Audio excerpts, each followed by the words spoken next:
are live. Hi, everyone. I think there's at least a couple people here, so say hey if you're here. It says there's 6 people here, so hope you all are having a good Saturday. We are here to discuss Kilmeny of the Orchard, our group read for LM MontgomerMay, which is sadly drawing to a close. This has been such a fun month. I've really enjoyed it. Hello, Penny. Hi, Kellyanne. Chelsea's here. No, I'm just kidding. Hi, Kellyanne. And Penny's here too. Good to see you. And Adrian's here. I saw your comment on Discord right before I logged in. He finished the book less than an hour ago. I'm like, go, Adrian. Fresh thoughts. Hello. Good to see you. All right. So, like I said, we're here to discuss Kilmeny, but since this is like our last live for LM MontgomerMay, I thought maybe we could kind of like go around. I think probably everyone knows who is here because we've already done a live together for LM Montgomery, but if you just want to introduce yourself briefly and then talk about like maybe your favorite thing that you read for the month for LM MontgomerMay. And then we'll get into the Kilmeny juiciness. Let's start with Dia and then work our way around. I'm doing it backwards because everything's mirrored. We'll start with Dia and then work our way around clockwise. Okay. So I'm Dia. Novel Ideas, my channel. And my favorite thing that I read for LM MontgomerMay was her collection of short stories called Across the Miles. I really loved it. It was, yeah, got my heart. It was so sweet. I didn't know if I was going to like it because it's kind of like journal entries and letters and that kind of stuff. But it was wonderful. There were several short stories in it that I just thought, oh, and I could trace some of the other stories that she decided to change names and add it to a bigger story. It was really fun. I really loved it. So that's awesome. Love it. How about you, Chelsea? I'm Chelsea. My channel is Voyage of a Time Wanderer, and I am not yet done all the reading I want to do for LM MontgomerMay. So I got sick in the middle of like shortly after our last live, so I feel like I haven't read all the books that I want to read. So I'm hoping in the next, like, we still have like 5-6 days. So Montgomery's works are short. I'm hoping I can still knock off a couple more, but I really did enjoy the Blythes Are Quoted, which was kind of a surprise because I wasn't sure. It just hasn't mentally been part of the Anne series for me, so I was kind of like apprehensive going in, and I really enjoyed the different format, having kind of the variety of little scenes mixed with short stories and poems was really unique and interesting.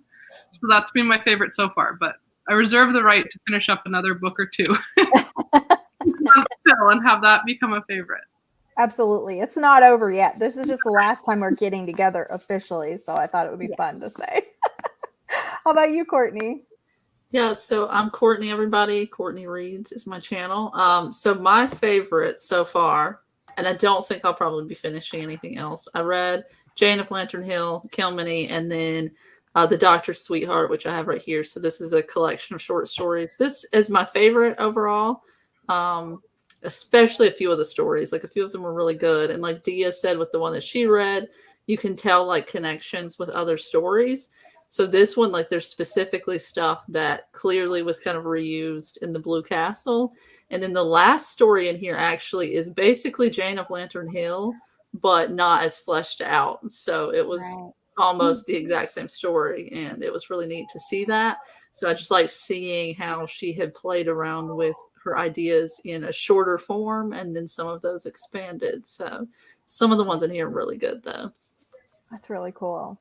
It's funny because I read a biography of LM Montgomery this month, and she was really mad at some of those publications because she thought it would look like a money grab because she had submitted these stories and they rejected them and then changed their mind later and decided to publish them. And she's like, well, now I've written full novels People are going to think I don't have any original ideas anymore. Right.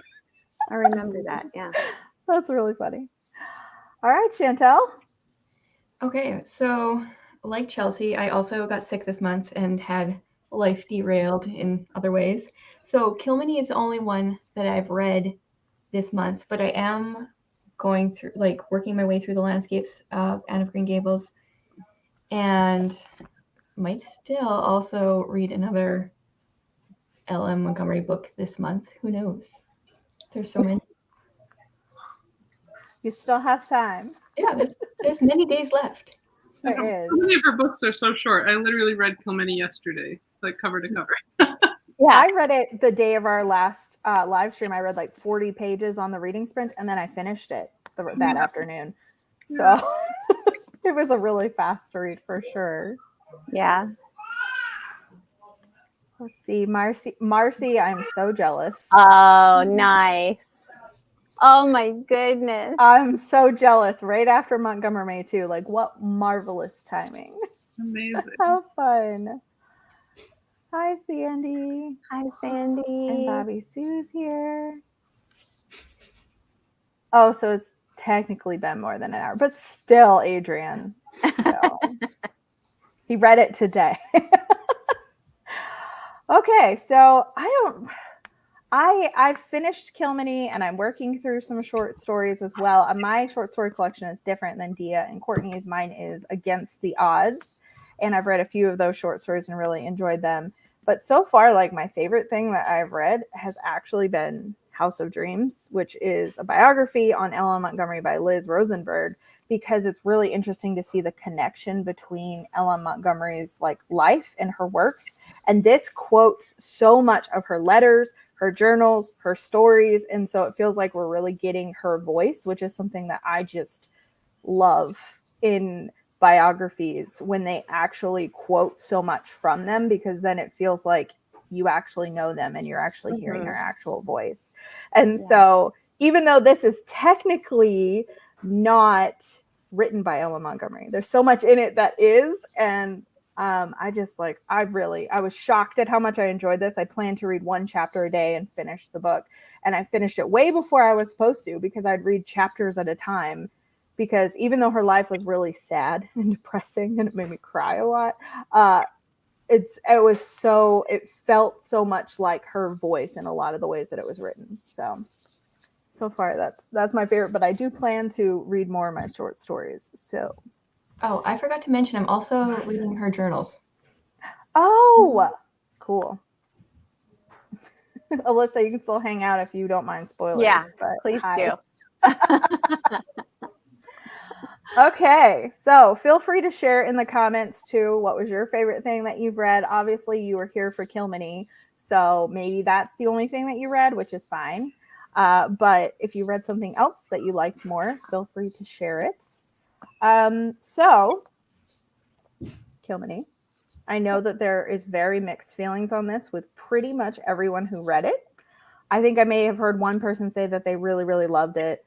And there was one person I talked to, I don't know if she's here, that said she read this when she was younger and hated it and hated Eric. And she's like, but I'm not hating it as much this time around, so it's a win. I was like, wow.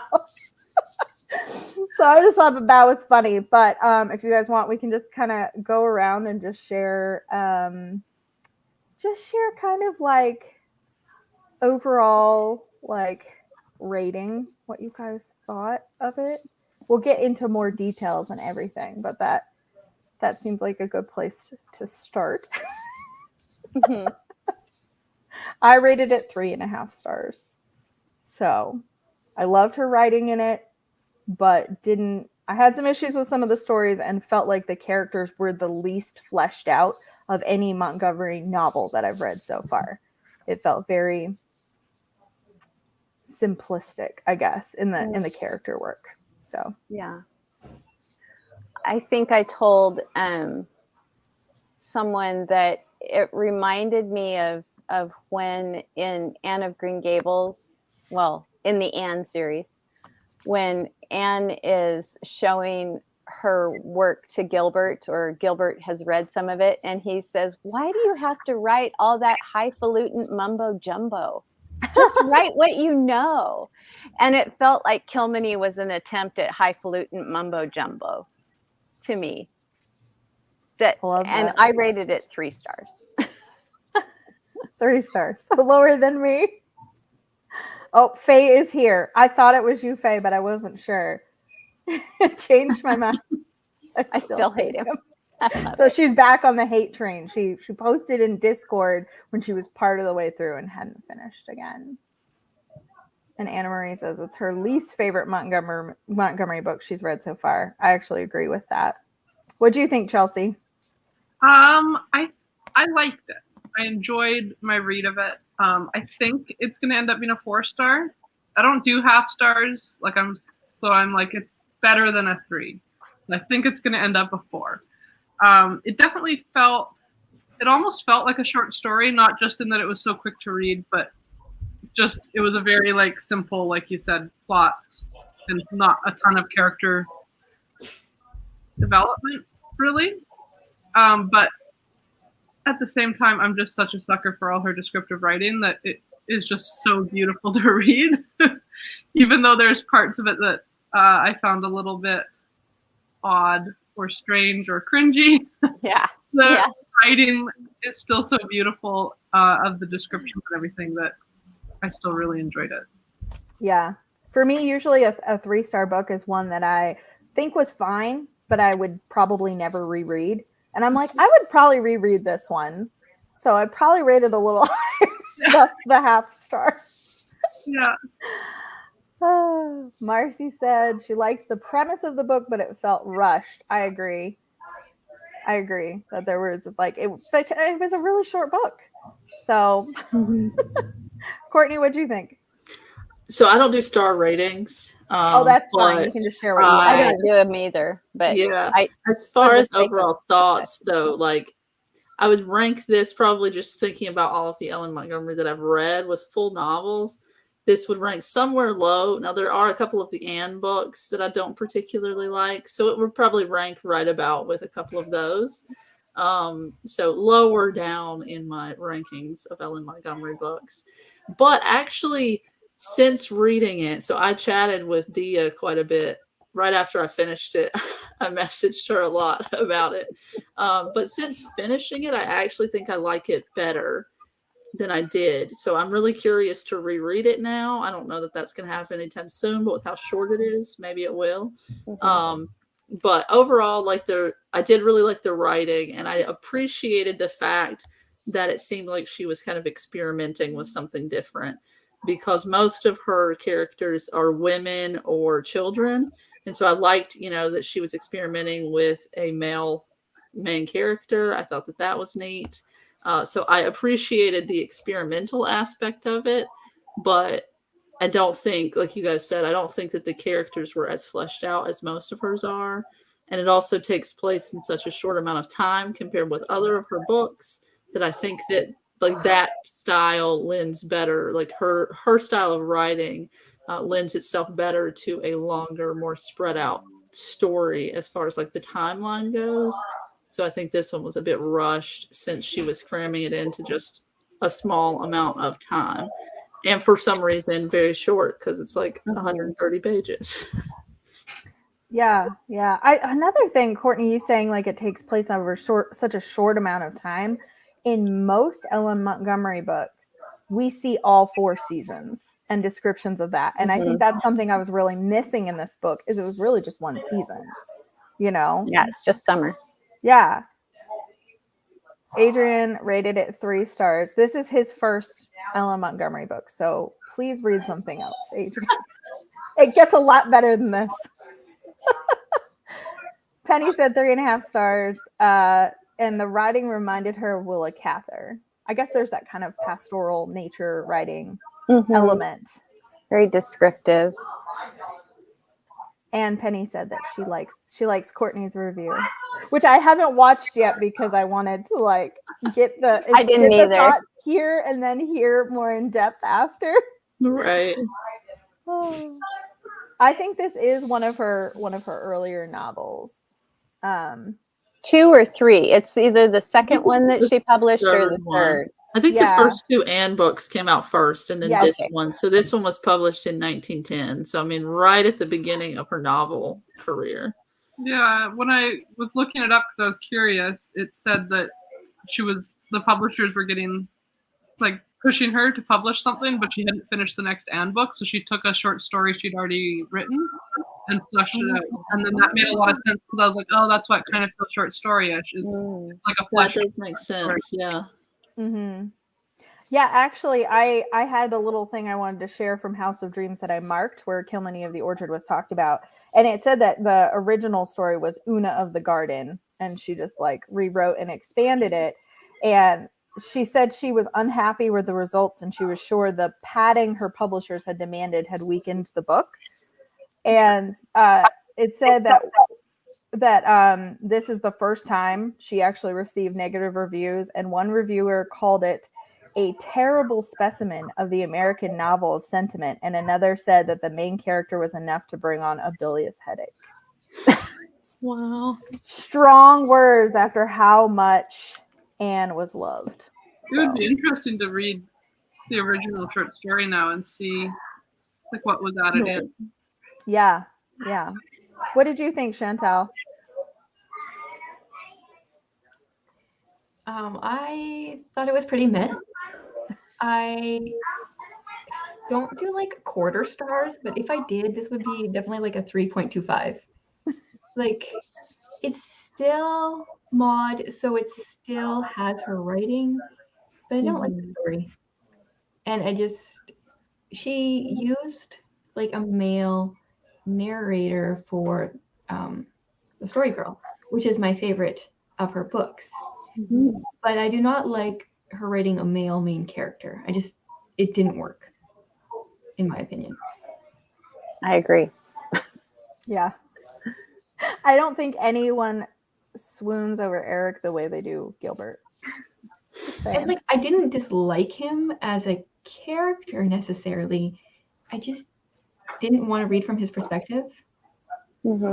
Yeah, that was me too. I felt like it would have been such a richer story if we would have been getting her thoughts, even if she's mute, if we would have been getting her thoughts and figured things out from her perspective, I thought it would have been a way better story.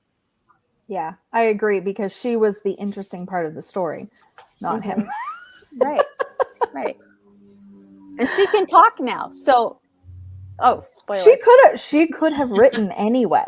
Oops. Right. She could have written it. This could have been journal entries or something. I know. But I was just, why didn't we get Today I met a strange man in the orchard.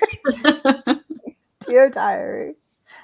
Adrian, I'm so glad you're going to give her more chances, because there are better books. And I didn't hate this book for sure, but it's definitely like my least favorite and the least impactful LM Montgomery that I've read so far. Penny has more to say. We all have more to say. Yeah, definitely. And I agree. He was kind of bland. Just didn't have a whole lot of personality. Yeah. So why don't we talk about Eric? Since we're talking about him, we could talk spoilers now. We can, kind of move on. So if you're here and you don't want to be spoiled, now is probably a good time to leave. But you're welcome to stay if you don't mind spoilers and you haven't read it yet. But yeah, so I saw some things, because I always read reviews after I'm done with a book, because I'm just curious, like, why did someone hate a book I liked, or why did someone like a book I hate? Like, I'm always interested to read what other people thought. And there were some people who said that they thought that Eric was predatory because she seemed so like innocent and young, although she's not that young, but she hadn't seen much of the world. And I'm not sure I agree that he was predatory, but I'm curious what you guys think of him, or if you got that vibe from him at all, because I can see where people would get that, but I didn't really necessarily get that vibe when I was reading it. yeah, I could see how someone would say that, because like she's in the woods and he comes there and then she runs away and he comes back. Like, so I get that, but I think he did it in a very like respectful way, like showing that he's not someone to be scared of, like he has good intentions. He just wanted to listen to her playing, I think. Yeah, Yeah. I agree. Like I can understand. And actually, like this cover, somebody commented on my video and was like, he looks like a stalker in the background. You know, now that you say that. So like I could understand where I didn't really get that impression from how it was written, like that he was very predatory, but I could also see why people would take it that way, even though I don't think it was presented in that way. Mm-hmm. Yeah, I feel like it was just very like of its time, and that they kept describing her as like childlike, which made it more creepy. But you're like, she's actually like 19 or 20, and he's Yeah. only like 24. Like, it's not actually that creepy, but they just kept Right. describing her as like, oh, she was so like a child. She had childlike innocence. It's like, stop describing her like a child. You're making this worse. So yeah, that was one of the aspects of the book that I didn't love. And I do think that I wouldn't say he was predatory. I think he was immature in how he thinks he's very mature, but he's actually fairly immature. Accurate. And you know, his appreciation of her really stems from her appearance and her music, but there's a lot of focus on how beautiful she is, and that is kind of what initially attracts her to him, and what makes other people in his life think that she's good for him, like his friend and his dad. When they come out, they're like, we just need to see her, and we're like, yeah, she's perfect for you. It's like, she doesn't even, at that point, you don't know her yet. Courtney and I talked about that. That's the That is reason why I was actually- smiling. That's my number one complaint with this book, actually, is the emphasis on outward beauty. And I kind of get the sense that LM Montgomery was trying to say that her inward beauty is reflected outwardly, and that's why people are drawn to her. But it's like, you're right, like no one had even spoken a word to her yet. They're like, this is not a good idea, and then they see her and they're like, never mind, this is great. And I'm like, what? Okay. That last comment of the you know, Eric telling his dad, just wait till you see her. I feel like we have such an emphasis on the outward that we expect those who are mute or have some sort of disability, for them to look or act a certain way. And I feel like a lot of the things that were coming up with Kilmeny from other people to Eric, they kept saying, well, you can't marry somebody like that. She's not the right girl for you. And so to me, it felt like when he said, just wait till you see her, that it was like, just wait till you meet her. You're not going to have these objections once you meet her, because she's going to be able to present to you the kind of person that I have found her to be, or that I have come to know. And so I kind of took it that way, but maybe that's not the way she meant it. And once you said that, when we talked about it, that like I appreciated the story more actually after you said that, and like I could kind of look at it in a different way, because like you could tell, like, so it made sense. That it makes it sound like it's just okay, look at her because she's beautiful, so of course it's okay for me to marry a beautiful woman.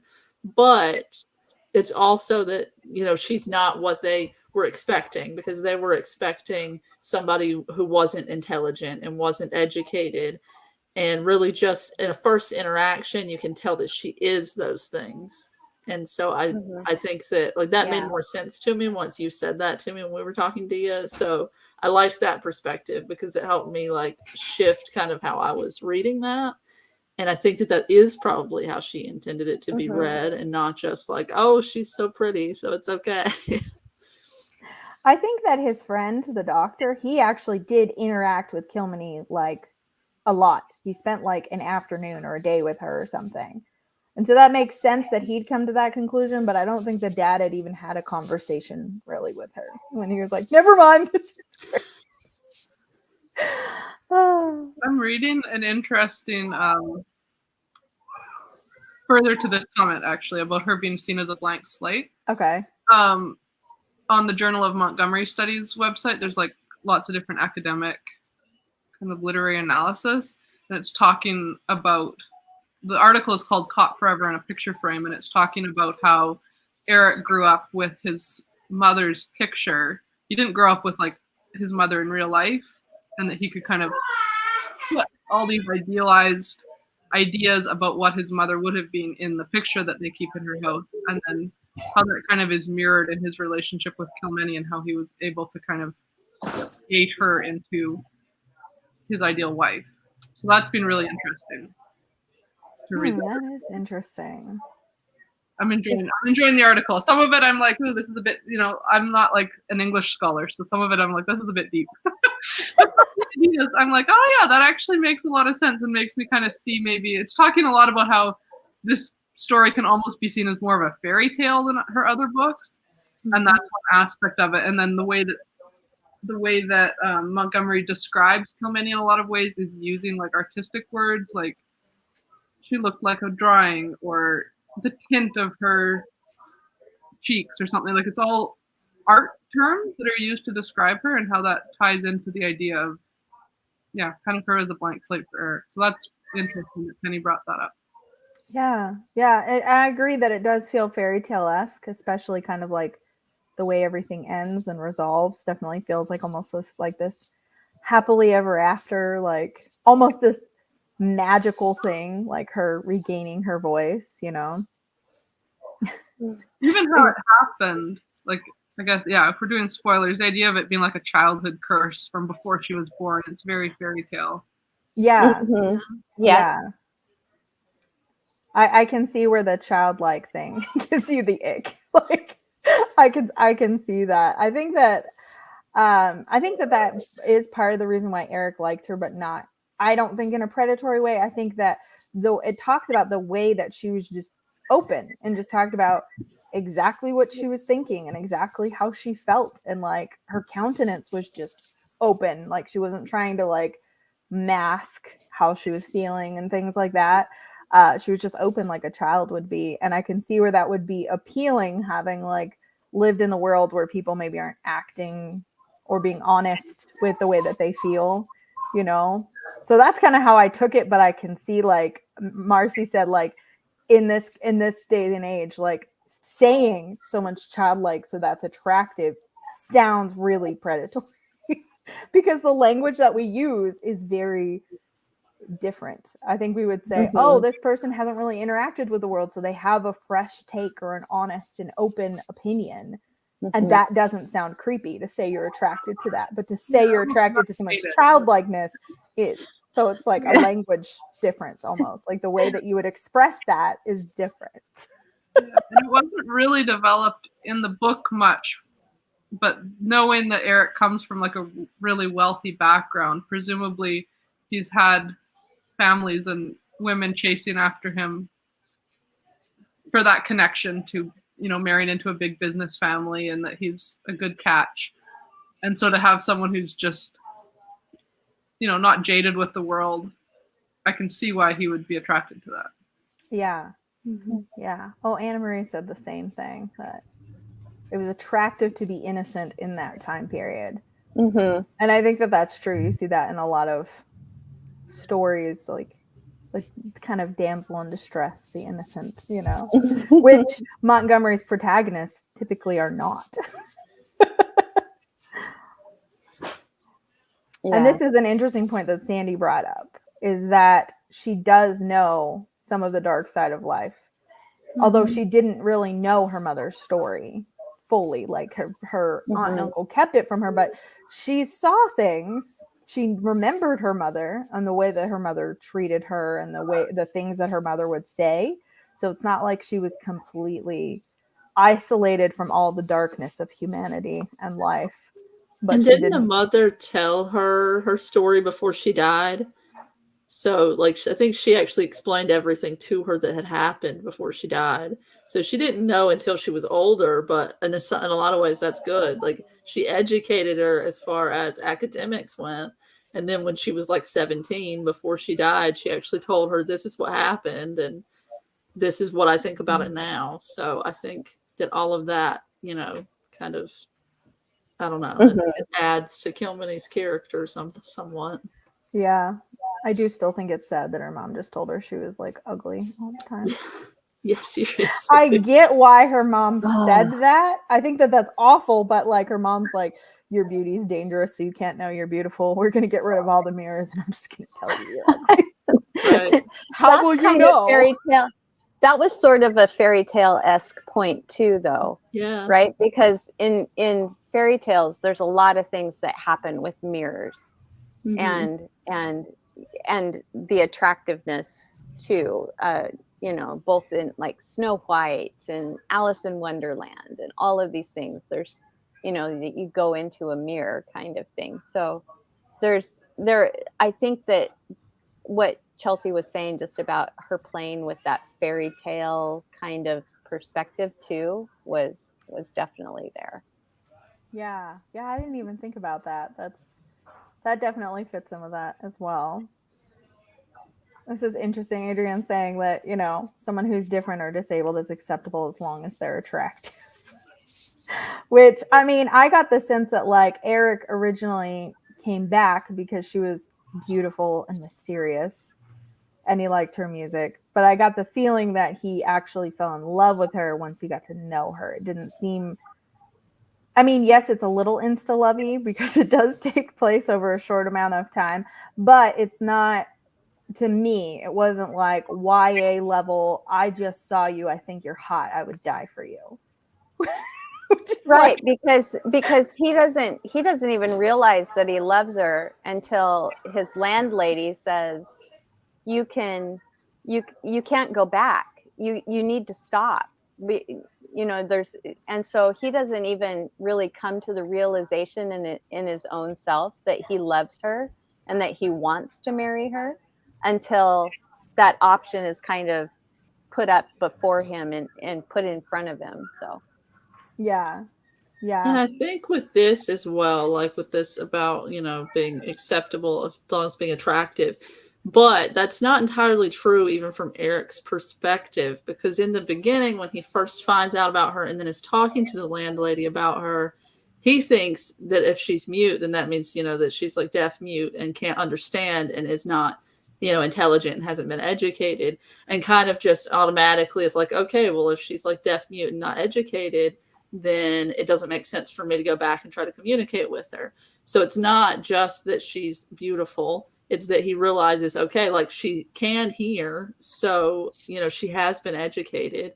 So, maybe there's more intelligence there. So I do like, I agree. I don't like that just being attractive, makes anybody with a disability suddenly, be acceptable. But I think that although not completely fleshed out, that was what she was trying to do in that aspect, like show that, okay, it's not just that Kilmeny's beautiful, it's also that she is very intelligent, and her mother, although had a lot of problems, educated her really well, and so she knows a lot, and although she's not experienced, she does, have the academic intelligence that he would be looking for in a friend or a, wife. Yeah. I was just going to say, I think too that anybody that can write that quickly on a chalkboard, yeah, it's got to have some kind of an education. And how big is this chalkboard? Yeah, exactly. I wondered that. And how tiny is that writing? One of the two. Right. Yeah, because it's not like, well, never mind. I was going to say something when I realized that not everyone here may have read that book, so I'm not going to say it. But yeah. I think I know what you're talking about. Yeah, actually, there's a couple of you nodding that actually know exactly which book I'm talking about in terms of a sign that may write what you're thinking for you.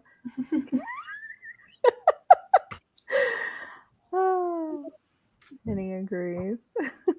I also feel like, and I know that this is just, I feel like an example of like a product of its time, that the happy ending is that she no longer has a disability at the end. You know, that's something that's just different than books nowadays, where it's like, okay, you can still have a rich and lovely and meaningful, fulfilling life, wonderful marriage, and still be mute the whole time. And so there was this part of me that I'm like, I wished that she had just realized she was good enough, because he knew she was good enough without actually ever recovering any speech. He wanted to marry her anyway, but she felt like she wasn't good enough, basically, or, you know, whatever, until she could actually speak.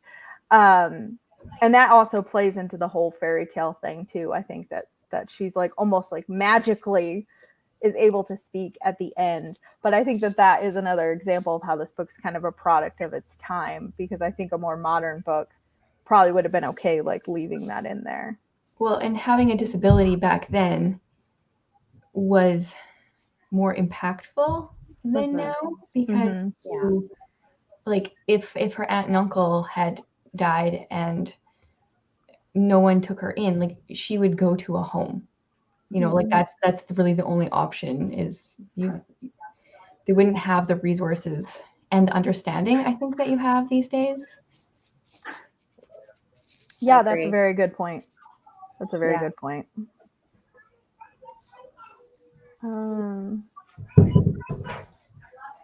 Yeah, I think I agree with this. But it's interesting because even Montgomery herself says, like, I don't like how this turned out. Yeah.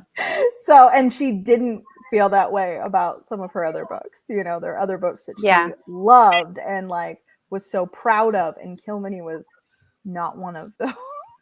So I think that says a lot too, that I'm sure she knew that there were things about it that were imperfect, and that maybe it wouldn't resonate as deeply with people as Anne did, or Emily did, or some of the others. Yeah, there wasn't a lot of depth to the non-appearance. I agree with you, because that was, like I said, that was my personal biggest complaint with the book, is that it just seemed like it focused almost entirely on her outward beauty, and the other stuff seems more implied than said as strongly as the physical appearance. Yeah. No, I agree. I agree with that. But I like what Dia read into it too, because I can see where that connection is, and I hadn't really thought about that. Yeah, it is very different. It is very different, like in tone and in the elements that she has in it. But I can't help but compare it with her other works. I'm sorry. Even if it's not helpful, I'm sorry. It's hard not to, when it's an author that's like one of your favorite authors and you've read so much of her works. It's hard not to compare it to the books of hers that you really loved and really did resonate with you, and trying to figure out why this one is different in that way. Right. Yep. I think it would be really fascinating to read a sequel to this book, because, you know, it ends with this whole happily ever after, but when I actually think about what their future might be like we have Eric, who's idealized her and kind of thinks he's found this ideal woman, but she really hasn't had a chance to actually find out who she is in the world. So I think like a sequel, like 5 to 10 years into their marriage, when he is actually having to be a husband to a real person, not kind of this person that he's created in his mind, and she's had a chance to actually find out who she is once she enters society. I'm like, that's the book I would love to read. Like, this is a great setup for this other book that would be really interesting and deep, I think. Yeah, it would. And she's never been away from, you know, the island, and yet he's he's taking her away to where, you know, his father's business is, and so it's going to be it's going to be shocking to her. I just can't imagine what it would be to have lived my whole life in this very insular world, and then all of a sudden, because she didn't know anybody on the island other than her immediate family, Yeah. And like 3 so- people. Yeah, like 3 people. Oh, and the Italian who's evil. That honestly whole was one of the nother biggest thing. That problems was I my had biggest with this complaint about story. it. Yeah. Yeah. Yes. Yeah. Yeah, Is the just- way, the entire way that his character was done, because I'm like, it makes no sense. When you first introduce the fact that he exists, it's as if they've raised him as their own child. But then suddenly it's like, well, Kilmeny, you shouldn't have treated him as an equal.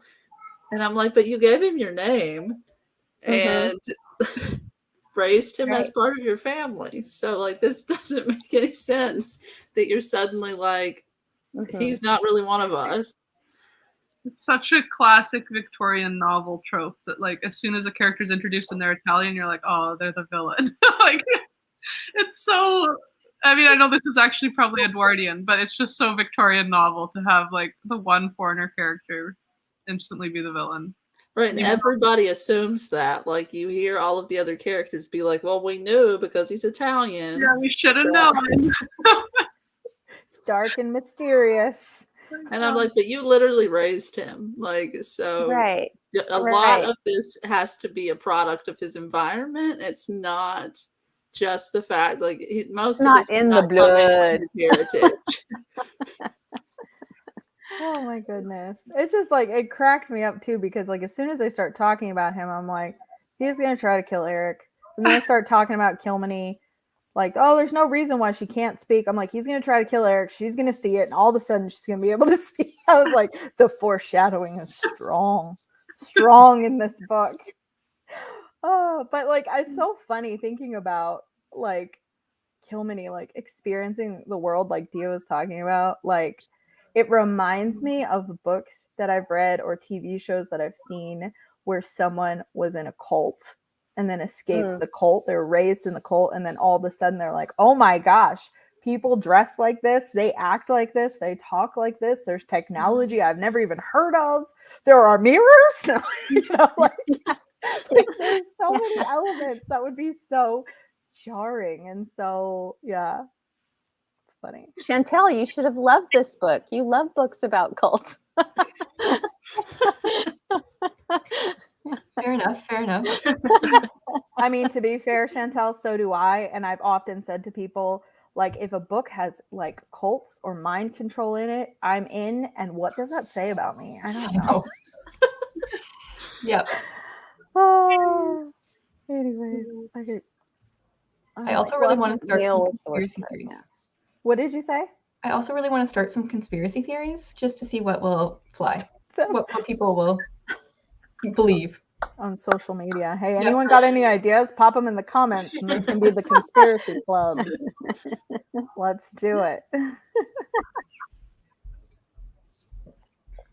Yes, it does read like the short stories. I agree. Well, because it was one, so that helps too. So is Una of the Orchard or of the Garden in one of her short story collections? I'm not sure. It didn't. Let me see if it says. Hang on.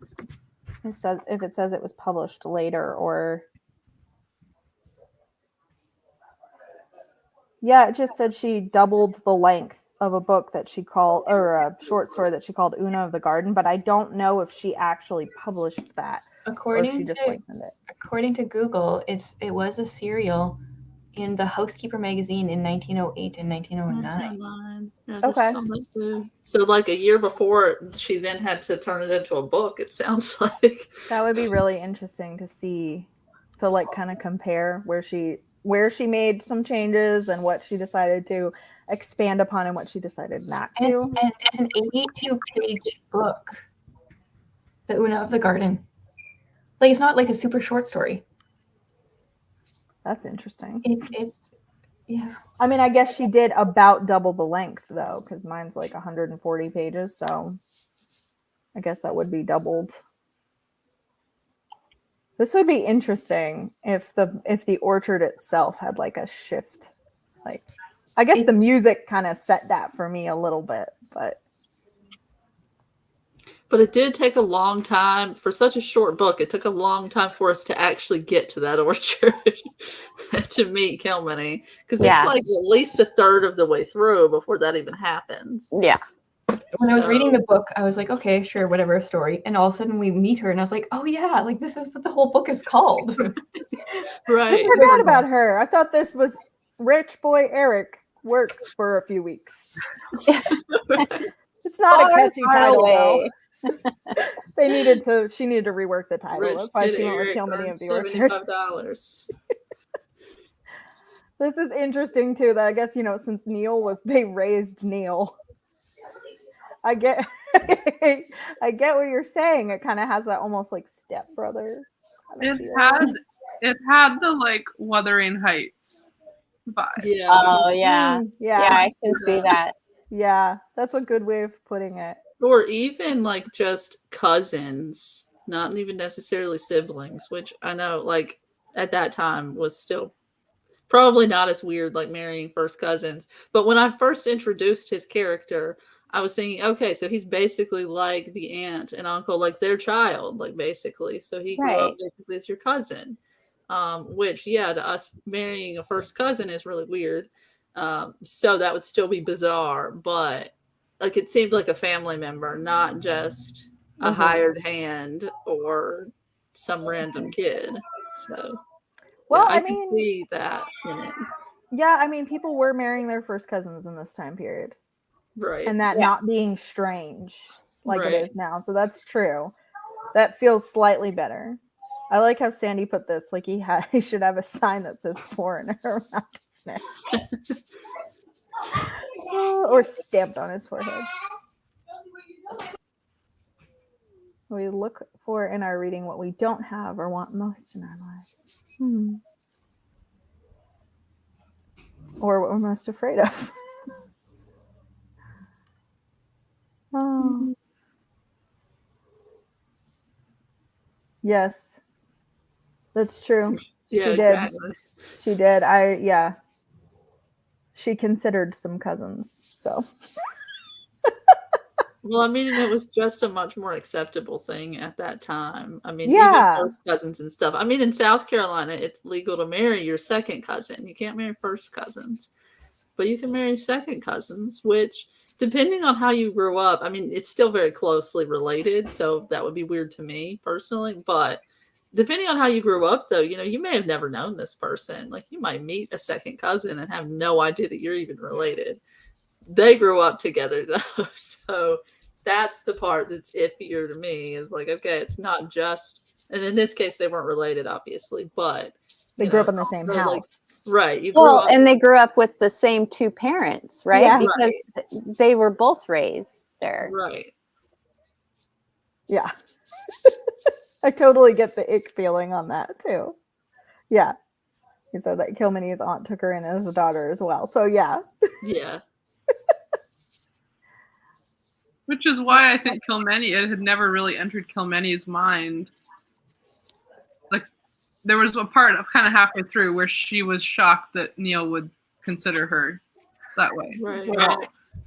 But I feel like probably for Neil, I'm going to be like a Neil apologist. And this go for it. Probably wasn't actually treated as well as everyone thought they were treating him, and probably didn't feel like a sibling or a cousin, and probably did feel quite othered. And so it wasn't like, oh, this is my sister my stepsister, my half sister, whatever, that I'm interested in. He probably was like, yeah, these people don't view me just as a hired hand. So he didn't have that family connection. That's interesting. That's true. It was almost like, this is my boss's daughter who I have a crush on.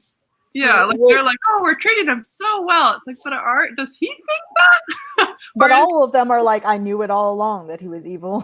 Yeah, which makes me think that it was probably pretty obvious to him that he wasn't being valued as a family member. And so it wasn't weird to him. He didn't grow up feeling part of the family. Right, which was the biggest thing that bothered me, because when it introduced him and said, okay, like they gave him their name and everything, it implies that they did treat him that way. But then clearly there's a disconnect there. So, right, like, however, we don't really know how they were treating him, but it doesn't seem like they were probably treating him, especially since, like, it was that comment from the aunt when she told, like, Kilmeny was saying that she told her, you shouldn't have treated him as an equal. Well, what was he? Like, yeah, why would she not assume to do so?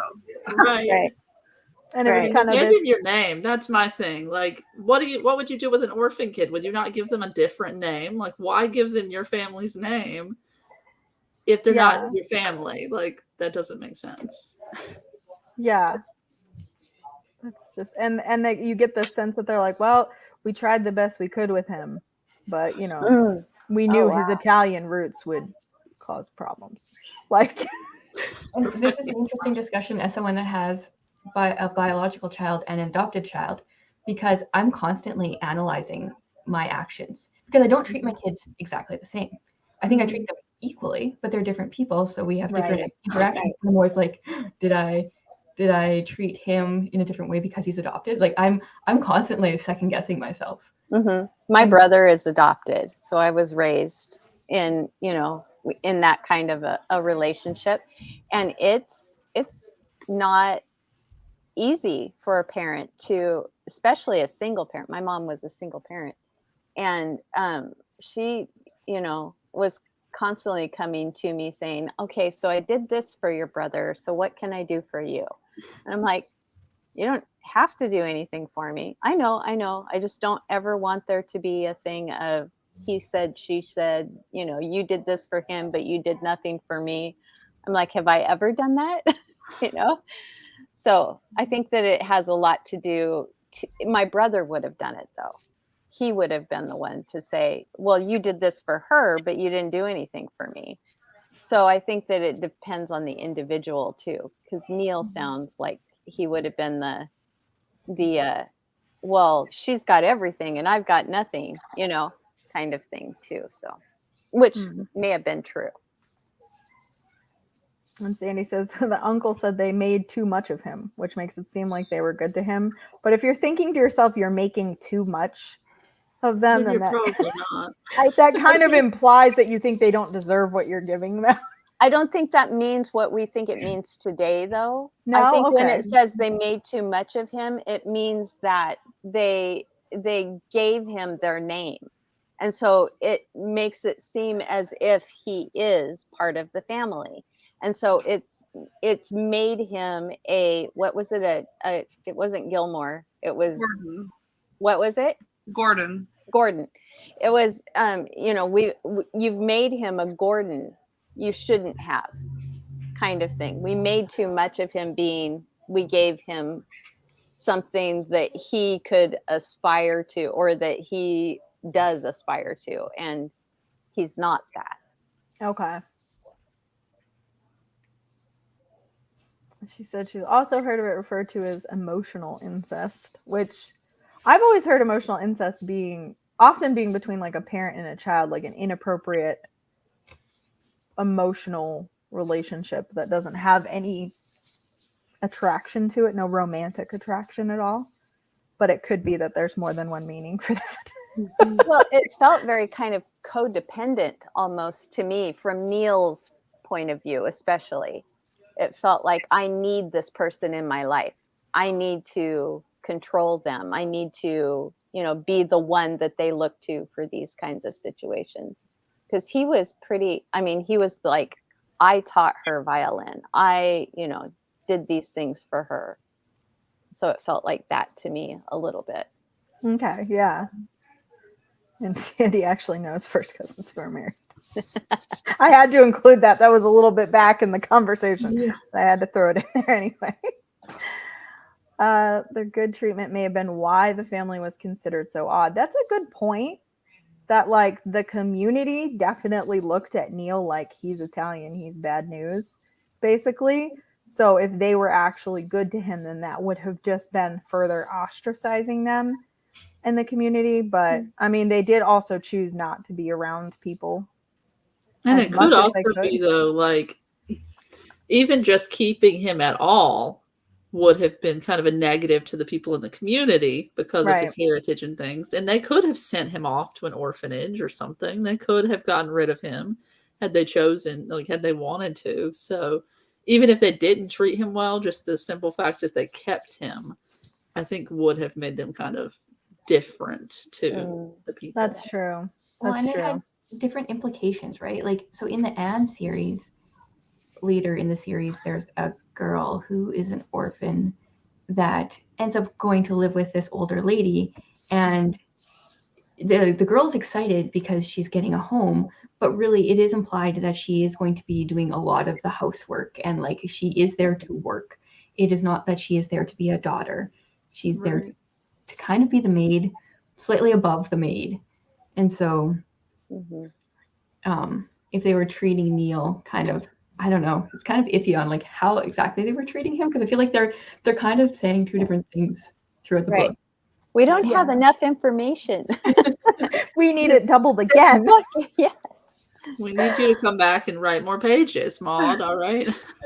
Well, and it's like, you know, what Chantel was saying about the, you know, the orphan girl coming and like being expected to be a servant. Like, that's why Marilla and Matthew got Anne, thinking she was a boy. So they weren't like, we want a child. They're like, we need help. We're getting old. And this poor child has nowhere else to go, you know? So we're doing them a favor, but it's working out well for us as well. But it's not the same. You're right. It's not the same as actually saying, I'm taking them in. They're basically mine now. You know, it's not the same. So it's like an indentured servant, not I'm adopting an actual child to be my family. Right. And that could mean that they were still treated really well and way better than living in some home somewhere. But still, it's not the same as actually being a child of the family. Well, and Anne doesn't take their name either. She's never, she's always Anne Shirley. She's never, true. Cuthbert. So that's a good point. Yeah. But it's also an age difference, right? Like, how old was Neil? Wasn't he just a baby? Or yeah. So Yeah. He was his there, right? He ran off. Yeah. Okay.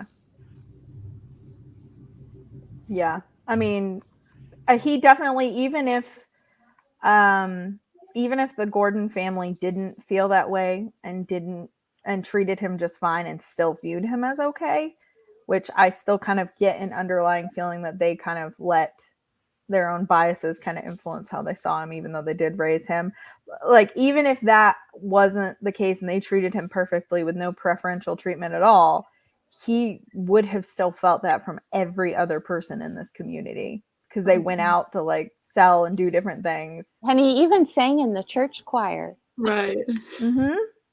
Yep. And they still had those feelings about him. Yeah. Yeah. Right. Like, he's an active part of your community, but you still look down on him just because he's Italian. Like, no wonder he's grumpy and looks unhappy all the time, wouldn't you? Yes, well, he was, but Eric was too. That's the thing. Not that I'm saying you're not saying that, Adrian, but that's funny to me because he did view him as immature and young. That's true, which is so funny because Eric was not mature either. He wasn't, but he, like, you know, he had his experience in society, so he saw Neil as just being more uncultured. And so he didn't realize that just because he was cultured and educated, that didn't necessarily make him more mature. So yeah, they were definitely both immature, but you know, I felt like why he viewed Neil in that way, because he was from society and had his name and had his money, and his connections, and he didn't have to work. He just did it as a favor to a friend, right? But didn't tell everybody. I mean, he wanted people to think that he was just there working.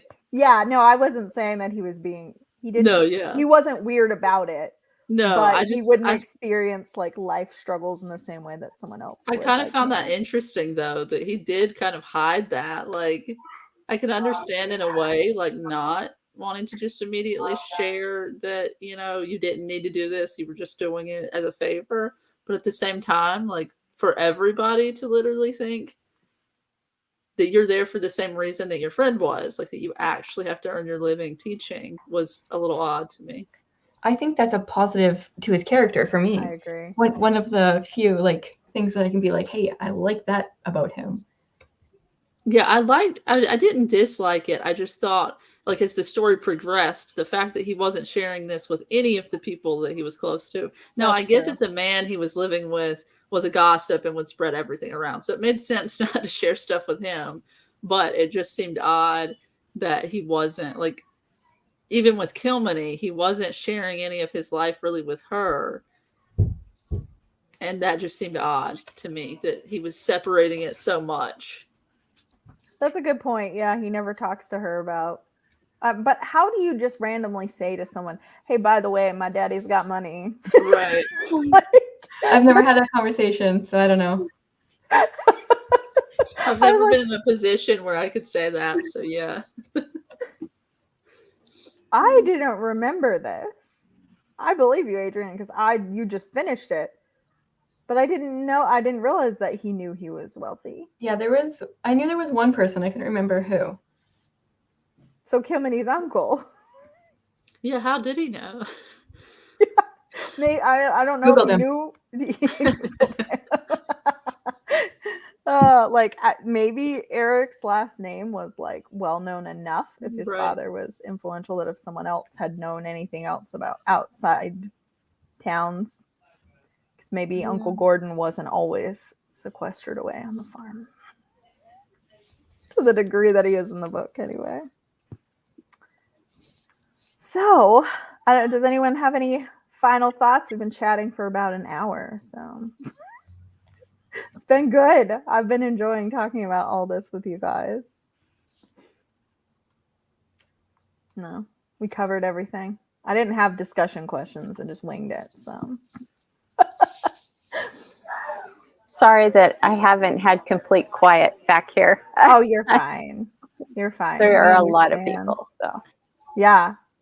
We appreciate you taking time out of, your family time to come hang out with us for an hour. I'm just glad that the internet worked. Yeah. Well, thank you, all you lovely hosts, for joining in MontgomerMay and this discussion. And thank you to everyone who is here and joining in. It was just really fun to talk about the things we liked, the things that annoyed us, the things that we thought were weird. All of those things. It was really, really fun. And like both Chelsea and Chantel reminded us, technically MontgomerMay is not over yet. So That's right. you can keep reading more Montgomery. There is more than this. And there's some that is a lot better. So if this is your first, Penny and Adrian and anyone else, this is your first LM Montgomery, it gets much better. This could be a plug for the Second Chance author square on your summer book. That's right. That's right. If anyone's doing summer book bingo and you're Give her like, a this second book was chance. meh, read another LM Montgomery book this summer and you can put it on your board. That's right. Thank you. Thank you so much. Oh, perfect timing. It's Sandy's supper time. So perfect. It's about mine too. So thank you, everyone who has come and participated in this conversation, or anyone who is watching this back later. It's been a joy to have people commenting on Discord and sharing their thoughts and everything. So hope you all have a wonderful, wonderful weekend, and we'll talk to you again later. Bye. Bye.